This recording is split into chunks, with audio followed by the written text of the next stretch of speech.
are standing in front of the Colosseum, ready to soak in all of the history, and your kid looks up at you and asks, "Can we go now?" Sound familiar? We all want our kids to learn from travel.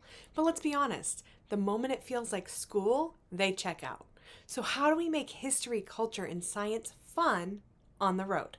Today I'm sharing my best tips to turn any trip into fun with hands-on, curiosity-fueled adventure without eye rolls. From scavenger hunts in ancient cities to cooking pasta with an Italian nonna, this is how you make travel educational without it feeling like school. I'm Christina. I'm a traveler, a planner, and most importantly, a mom. I'm sharing my best tips to make traveling as a family a little less stressful. So put down your phone, pack your bags, and let's showcase the world.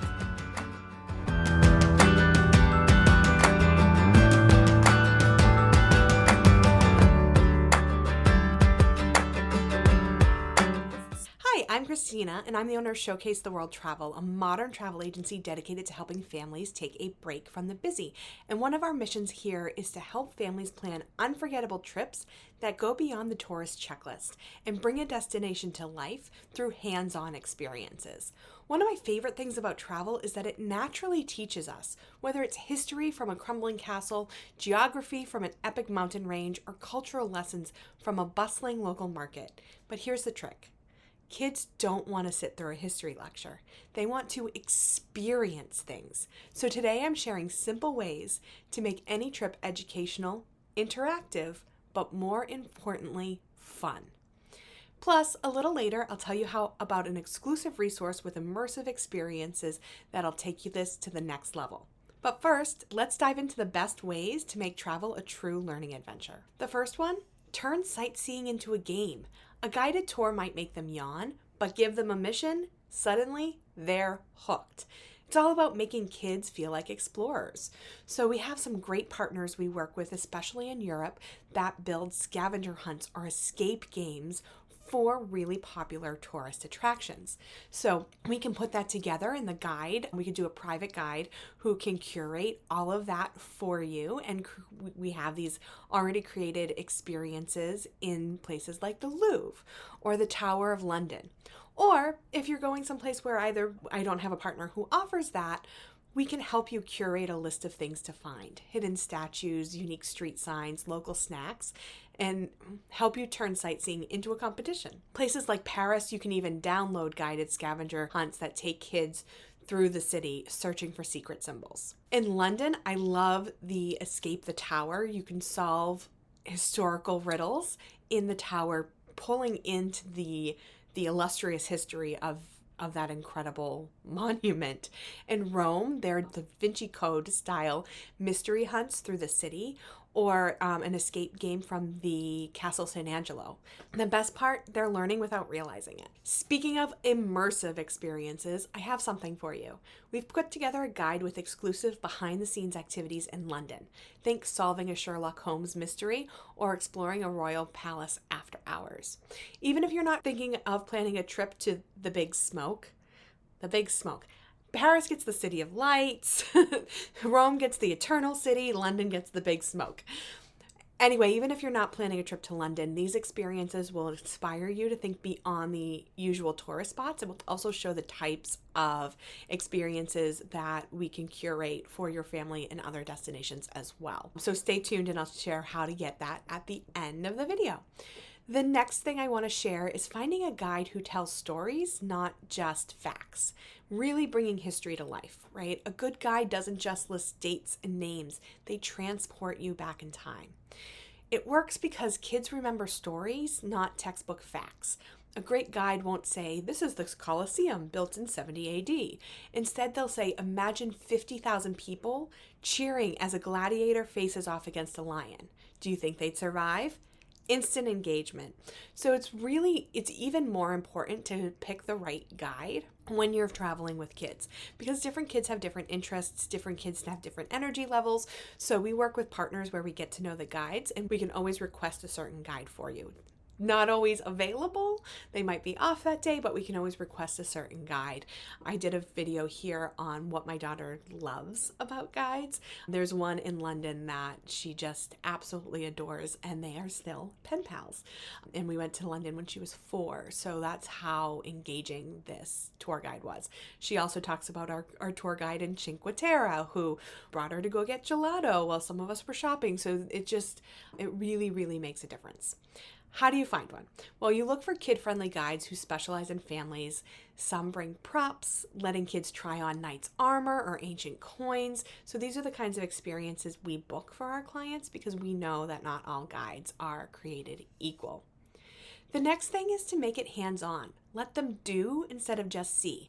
I like to plan at least one workshop, if not more, for every itinerary that I put together for clients. Because they touch, taste, create, they learn the best when they're involved.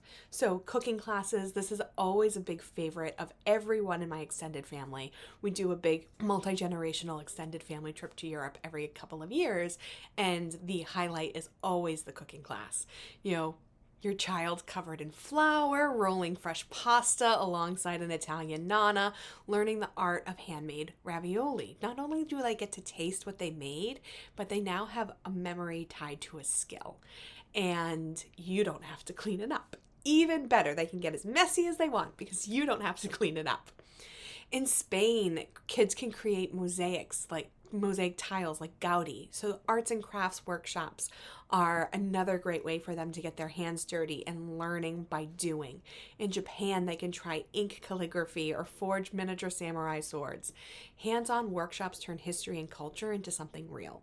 My daughter and I are heading to Paris next month, and one of the workshops that I put together was an Impressionist painting. So we're going to go to the Musée d'Orsay with our guide, then we're going to go to a workshop where she's going to learn how to paint like the Impressionists, and then we're going to go to Monet's house in Giverny to experience where one of the famous Impressionists lived. So I kind of try to build that all together, but getting that hands-on workshop in there to really make it come alive. Local market challenges are also super fun, giving them a small budget and telling them to shop around a local market. Can they order cheese in French? Can they pick out a unique spice in Morocco? Suddenly they're engaging with locals and learning in a way that sticks. It's also a great math skill because they're learning to budget and spend. I have another video that we did on our 5 favorite hands-on experiences.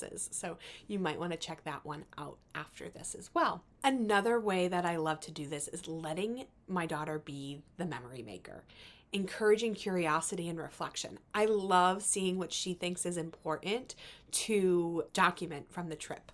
So photo challenges, challenge them to find the funniest sign or the most unusual food, and they'll start noticing things that they wouldn't otherwise notice. That's something we can curate for you, or you can just give them a camera and see what they think is important to document. And then journals and sketchbooks are also really fun. I love a simple "what surprised you today" as a journal prompt that turns into a treasure trove of travel memories. So my daughter has a travel journal that we bring with us everywhere, and she draws a picture of her favorite part of the day. She writes down her favorite thing that she ate that day, and we have all of those memories to look back on.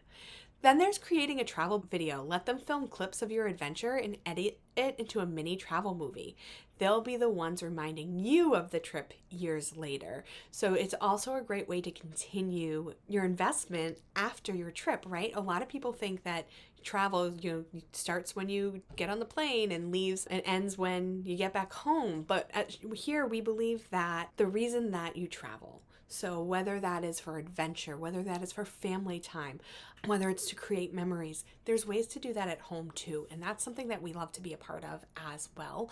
We love to help you curate ways to take a break from the busy before your trip and get excited about your destination. Get the kids involved in planning so you're spending that time and making those memories before you even get on that plane. And then on the flip side, coming back home, doing the same thing. One of those ways, letting your kids create a travel video, let them do all of the recording, and then maybe on the plane on the way home or after they get back, let them edit the video that they put together. Do a voiceover, some highlights of their favorite things, and then do a fun night where you screen the video and you make a recipe from that cooking class that you had, or something to just continue to relive those memories. Plan for curiosity-driven free time. Some of the best learning moments aren't planned. They happened when you slow down. So let your kids lead. Hand them a map and let them navigate part of the day. How exciting would that be? Ask open-ended questions. Instead of this is an old castle, ask if you lived here 500 years ago, what would your job be? Get them thinking about how people experience daily life. Take a city bus, eat at a hole-in-the-wall restaurant, or wander a park where the locals gather.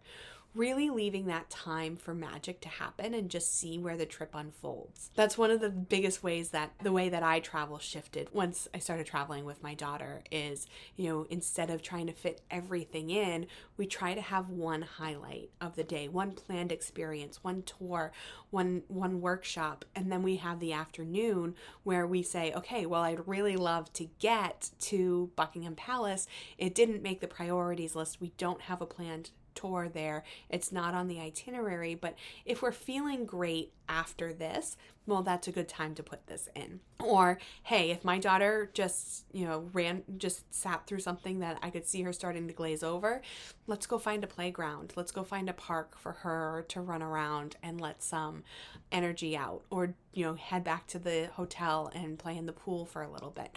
So really gauging what the energy and the focus levels are. So I mentioned a few times a guide. Well, if you want to see the kind of exclusive experiences that take travel to the next level that our team at Showcase the World can help you plan, you can grab the free guide, Exclusive Experiences in London. This will give you a glimpse into the kinds of hands-on, immersive activities that you just can't book online. You need an expert travel advisor to arrange them. Whether or not you're heading to London, these ideas will inspire you to think beyond the usual tourist checklist. Check the link in the description below to view that guide. Thank you so much for watching. If this video sparked any ideas for your next trip, give it a like, subscribe for more travel tips, and share it with other parents who might want to make their travel more meaningful. I'd love to hear from you. What of these experiences is something you're excited for an upcoming trip? Until next time, take a break from the busy. Need help planning your next family vacation? Visit us at showcasetheworld.com to request a quote or schedule a free vacation consultation. Want more great travel tips? You'll find those there too.